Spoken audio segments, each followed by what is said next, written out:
दो इम्पॉर्टेंट खबरें आज की। एक तो नैब कोर्ट से मियां नवाज शरीफ साहब की बरियत का तहरीरी फ़ैसला आया है और वो बड़ा तफसीली है और उसके अंदर कुछ अहम चीज़ें लिखी गई हैं, वो मैं आपसे शेयर करता हूँ। दूसरा ये कि इस्तेहकाम पाकिस्तान पार्टी के ओन चौधरी ने सुप्रीम कोर्ट से रब्ता किया है, एप्लीकेशन डाली है PTI को बैन करने के लिए।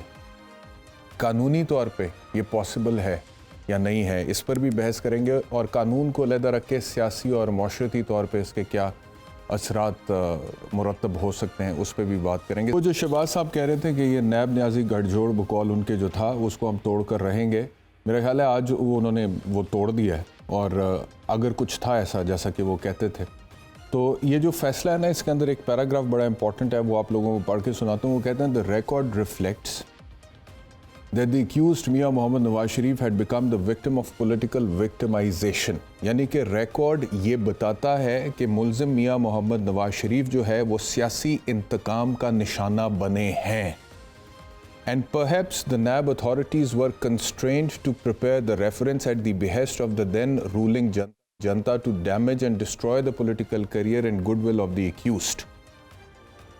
और शायद NAB की जो अथॉरिटीज़ हैं उन्होंने रेफरेंस प्रिपेयर किया हुक्म पर उस वक्त की रूलिंग क्लास के, जो डैमेज और डिस्ट्रॉय करना चाहते थे मियां नवाज शरीफ के पॉलिटिकल करियर को और उनकी नेकनामी को।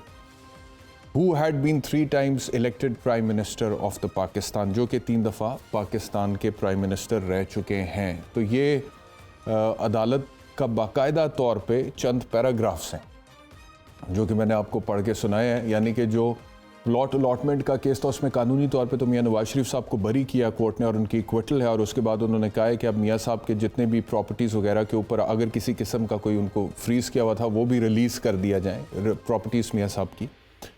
और बाकी तो जो था सो था। लेकिन ये एक स्टेटमेंट भी आया जिसमें उन्होंने कहा है कि मियां साहब की साख को, उनकी नेकनामी को, उनके पॉलिटिकल करियर को ऐसा लगता है कि तबाह किया गया है नैब के इस केस के ज़रिए से। तो एक तो ये है।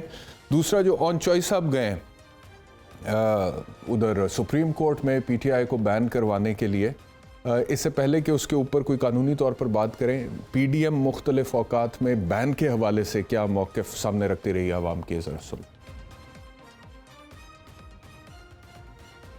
कोई किसी जमात को नहीं ख़त्म कर रहा। अगर कोई जमात अपने आप को ख़त्म करना चाहती है तो मैं उसकी मदद नहीं कर सकता। उसूली तौर पे मैं तो आखिरी बंदा होगा जो आपके इस किस्म की बातें के हमायत कर सकता हूँ कि कोई सियासी जमात का पे पाबंदी हो।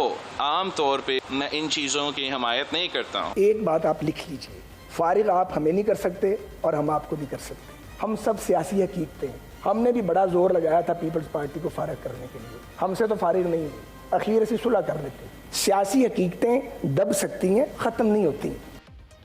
तो ये PDM के मुख्तलिफ रहनुमा कहते रहे हैं बैन के हवाले से बात करते हुए, लेकिन ओन चौधरी जो किसी ज़माने में PTI का हिस्सा रहे हैं, चेयरमैन PTI के बड़ा करीब रहे हैं, आज उन्होंने एक पिटीशन डाली है सुप्रीम कोर्ट में कि PTI को बैन किया जाए। अब कानूनी तौर पे इसका मेरी नज़र में कुछ बनेगा नहीं। उसकी वजह यह है कि किसी भी सियासी जमात को बैन करने का एक तरीक़ाकार है जिसका जिक्र आर्टिकल 17 में है हमारे कॉन्स्टिट्यूशन में, और साथ इलेक्शन एक्ट 2017 का सेक्शन 212 जो है वो उस हवाले से बात करता है, और उसमें एक प्रोसीजर दिया गया। और वो प्रोसीजर ये है कि अगर कोई सियासी जमात ऐसे एक्टिविटीज़ में मुलव्वस है जो पाकिस्तान की सालमियत या इंटेग्रिटी और सॉवरेनिटी के ख़िलाफ़ है, तो इलेक्शन कमीशन ऑफ पाकिस्तान उसके ख़िलाफ़ एक रेफरेंस बना के वफाकी हुकूमत को भिजवाएगा।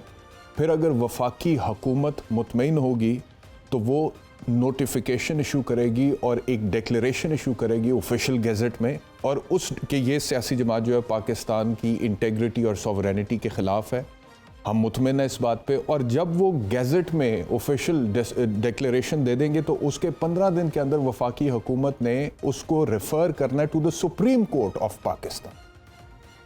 फिर सुप्रीम कोर्ट ने अगर तो अपहोल्ड कर दिया वफाकी हुकूमत के उस डिक्लेरेशन को तो वो जमात डिज़ोल्व हो जाएगी, ख़त्म हो जाएगी, और अगर ना किया तो फिर सर्टनली वो नहीं होगी।